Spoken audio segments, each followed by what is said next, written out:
Good morning. It's Thursday morning. It's 9 o'clock. Well, it's just afterwards. Sorry. I wasn't joking when I said, oh crikey, I better get up and dress. One of us needs to get dressed, and it's not you. It was me. So here I am. I'm washed. I'm dressed. And reporting in for our lovely chat. 9 o'clock on my front step. Now, I haven't put on any shoes, and that was a mistake. What can I do about that? Tough. Never mind. I'll live and learn. There's a beautiful frost last night. I've seen some lovely pictures. A friend called Lorna posted some beautiful pictures of her outside space and the views, and they looked all frosty. Oh, good. There's two people. Lorna's actually watching. Hello to Lorna. Fantastic. We had a great day of sessions yesterday. Hi, Miranda. We had a lovely day of sessions yesterday, and I'm loving your feedback about the sessions and what you're all enjoying doing. Hi, Sue. I wanted to talk to you today. Obviously, we talked about bowel health yesterday, and that was a really interesting thing to talk about. We had like a 10 o'clock live chat on our closed Facebook page, and we were saying how our bodies are all responding quite differently to being in isolation. Our routines changed. We feel, it's just all kind of different, and that can. I'm just looking at these shadows. That's why I'm moving about. Never mind, it's sunshine. Let's just make the most of it. So lots of you were kind of agreeing with me that actually we do need to try and revert back to our old patterns of eating, moving, getting up, that sort of thing, and then hopefully our digestive system will respond. Hi Jane. Hi Chrissy. Hi Kate. Absolutely brilliant that you can be here. Okay, so today's Thursday. It's a new day. I wanted to talk to you today about pets. Now, that's something we've been really enjoying chatting about. I did 2 live Pilates sessions yesterday on Zoom, and it was really fun. We had various cats. Other people's cats were just sort of, what are you doing down there, mother, on the mat? And they were sort of mincing about like cats do. Hi, Sharon. And then Lindsay had 3 dogs that joined us at the end, and Lorna had some cats that joined her at the end. And it kind of got me thinking about how important pets can be for some people. Now, I know there are people that don't like animals, but there aren't very many of them. And in the Healy household, we really like animals. And so we've got 3 dogs, and we've got 2 ducks who are actually quiet. Now I've fed them. They were very noisy first thing. Hi, Diane. Hi, Tracy. I'm just going to have to do something about my cold feet. Bear with. Prior preparation and planning. That's it. I've got my feet on a Riverford box. That's a bit warmer because otherwise they're on the concrete and it's a bit cold. Okay, so I was talking about pets. How they can be tremendously great comfort. They can be great company, and they can really lift our mood. Whatever the pets are. Some of you might like snakes or tarantulas or cats or dogs or ducks. Whatever you've got, or whatever you like, do enjoy their company as much as you possibly can. Now, I know that there's lots of people that don't have the space or the time for pets, but they do like them. Absolutely. Tracy's saying pets for therapy, and Karen's watching. Hi, Karen. Well, I wanted to tell you about a charity that I'm a volunteer for. So, Forever Hounds Trust is a greyhound rehoming charity, and we've got a greyhound called Finnegan. He actually came from, it's the charity with the bright yellow bags.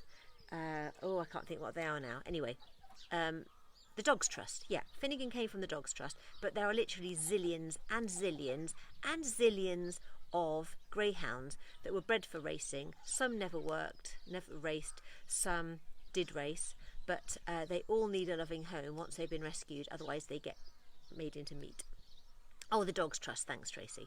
So I'm a volunteer for Forever Hounds Trust, and I usually do telephone screening phone calls for them. So when someone says, hey, I'd like to rescue a dog, one of the telephone screeners, we ring them up, we ask them the routine screening questions, find out a little bit about them and their environment, and then we pass that on to the rehoming team.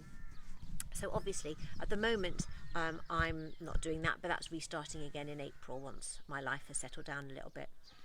But it struck me that the problem now with lockdown is that charities in general, not just animal charities, but obviously animal charities are kind of particularly dear to me, is that they can't fundraise. They can't go out in the streets with the greyhounds, because that's what we've done in Exeter.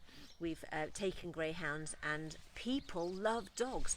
The dogs are like a magnet. I was outside Sainsbury's in Exeter just before Christmas, and there were about 10 people and about 6 greyhounds, all just gentle ones with their little coats on, saying, I need a home. And people were just going, oh, can I just stroke your dog? You know, and they just loved the dogs, and it just had such a positive impact. So of course the charities can't fundraise like that anymore. Certainly not at the moment, but of course their bills aren't going down. They've still got all the dogs in kennels that all need homes and all need feeding. So I thought about that, and I decided that Way to Fitness are going to sponsor a dog. Now, here we are. Look, I have this certificate came in the post. Can you see that? Okay. It's more important than me, isn't it? Look at that. So I've decided that Way to Fitness have sponsored a dog called Rowan. Okay, I'm going to tell you just a tiny little bit about Rowan. Rowan is a beautiful brindle lurcher. Now, brindle is like a mix of brown and black and white. He was found lying in a field, starving, covered in mange with lots of injuries, including a crater in his skull. He survived despite losing most of his tail, one of his toes, and now lives in a very special Forever Hounds Trust home. This is what I love. This brave boy was named after the rowan tree, which can grow and thrive in the harshest conditions. Oh, darling, I thought we've got to sponsor him. His name truly reflects Rowan's fight for survival against all the odds. So, I have decided that Way to Fitness, here we are, we have sponsored we've sponsored Rowan, okay? I've sent in a donation. They had a suggested donation for a year, and I've sent that in, and we get occasional updates. I don't care about the updates. I just want to know that at least one dog has some support, because charities are going to be really, really suffering. And the thing is, all the dogs in kennels they're trying to rehome, they can't do site visits. People can't come around and look at them. And you see, that's how they move the dogs on. That's how they rehome them. So when you're next shopping, if there is maybe an RSPCA or a Cats Protection League box asking for dog food or pet food or cat litter or whatever, stick something in it if you can. If you can, maybe go online and have a look. If you wanted to do a monthly sponsoring, it's like they're suggesting £2. It might not sound much, and you think, well, that's not going to make any difference, but it will, because if enough people do £2, it buys a lot of dog food. So my thing today is let's think about. I've been getting quite down about all this self-isolation because I'm a really outdoor person. So I've really focused on this because I've needed to kind of lift my mood a bit. And so sometimes thinking about something else or somebody else can think, oh, just focus on something else, Emma. So that's what I did. So we as Way to Fitness, have sponsored Rowan, which I think is a really good thing to do. Now, on our closed Facebook group, I'm inviting you all to do 30-second little videos of you and your pets. Now, before you say, oh, Emma, I couldn't possibly do that, you need to remember that 10 days ago, I had never done an exercise video in my life online. Okay, I refused to do it. I didn't want to do it. I was quite happy to talk, but I would not do any exercise because, if I'm honest, I felt too scrutinised and I wasn't any good at it. That was how I'd talked to myself for the previous 6.5 years. I would not do a video. Now I have no choice. I have to do 9 a week. So, if you've got the technology to just do a 30-second video, thank you, Sue, saying, this is my pet, his name is blank, I love him, I would love you to do that because people love pets, and even if they haven't got a pet, they will love your video. So I know Tracy has got a beautiful ginger tom called Brian, because I see lots of pictures about Brian. I would just love you to do that because then we can just share the love of our pets. So it's the closed Facebook page called Way to Fitness Champions. Now, on that page today, we have got Keep Moving. at 10:30. So it's just going to be probably half an hour, 35 minutes of seated exercise for older adults. I'm going to experiment using some music. The only music we can use online is drum and bass music, which isn't really fabulous for my 97-year-old gorgeous ones. I can try it for the beat. I'm going to try it for the beat. I mean, anyone can do my Keep Moving classes. I'm aiming it at older adults, so I'm not making it too strenuous. I've got members saying, hey Ma, my mother-in-law's staying. I'd like to do it with her.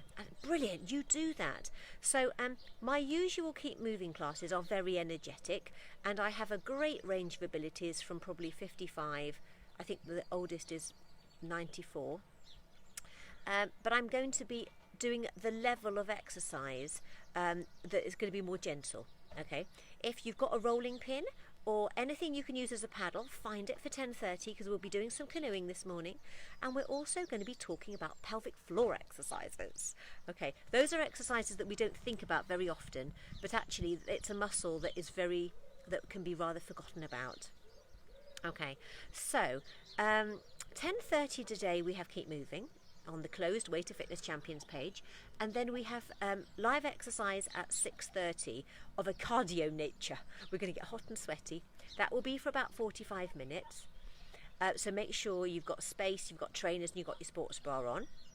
And then we've got Pure Stretch at 7:30. So I've been thinking about Pure Stretch. We do 4 sessions a week. Is that right? 1, 2, yeah. We do 4 sessions a week, and I'm going to make them slightly different. They're going to have a slightly different emphasis. My Thursday evening class is really rather good. They're really rather good.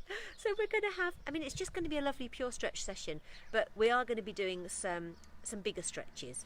So if you've not done Pure Stretch before, it might be a session you can join in, but you might need to pause when we do some of the bigger stretches, but certainly watch and learn before you do them. Okay, because what I want to do is do sessions at different levels. Most of them will be beginner and intermediate sessions, but I would quite like to do some of the bigger stuff maybe on a Thursday evening, just to keep you all entertained. A fixed yoga band or a dressing gown belt would be a good idea for some of the stretches. I have got some equipment left, not masses, but I have got some, and if you want some, let me know, because I've been leaving stuff on my gate with people's names on, and they can just come and collect it. I live in Sandford in Devon. Obviously, if you're in Letchworth Garden City, you're not going to nip round, but I can put that in the post for you. Okay, so that's the end of today's little chat. It's pets. We're just focusing on something other than ourselves today. Yeah, I'm being real with you. And look up the charity Forever Hounds Trust. That's who I volunteer for, and that's who we are sponsoring Rowan with. And just have a lovely day. Enjoy this sunshine. I've got some phone calls to do now, because I'm keeping in touch with my Keep Moving members who aren't on Facebook and don't do email, so I'll do that now. And I'll be doing Keep Moving. See you with your rolling pin at 10:30. Bye.